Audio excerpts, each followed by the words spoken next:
So social doubts, it's very important to understand that we are a society. And if you study social psychology, there are two main things that develop the social norm. Number one, informational social influence, and number two, normative social influence. What's informational social influence? All human beings want to feel certain.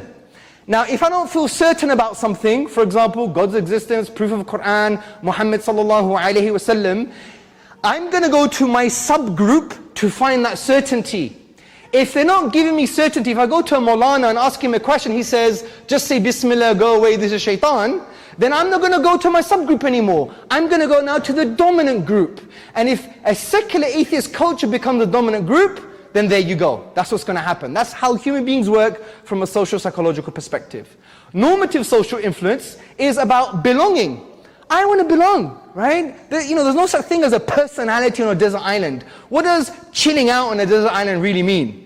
Well, you're on your own, right? What does being compassionate really mean on a desert island? You have to relate to something. As the famous wise sage Bruce Lee said, to be is to be related. We know ourselves through our relationships, right?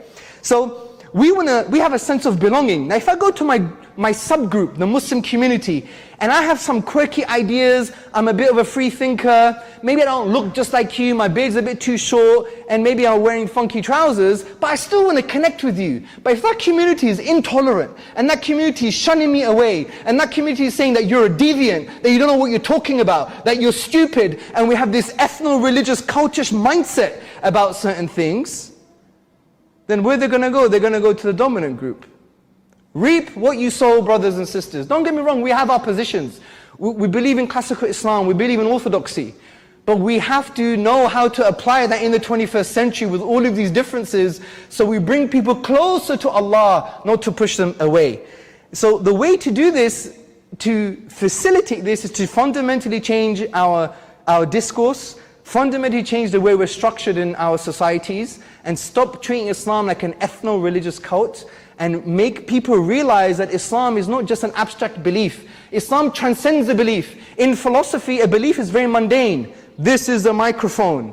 Islam is not equivalent to saying that this is a microphone. Islam transcends belief from the point of view that Islam is a form of knowing that changes your heart, changes what you say and how you relate with yourself, how you relate with others, and how you ultimately relate with Allah subhanahu wa ta'ala. Islam changes your state of being, your state of becoming, because we're not human doings, we're human beings.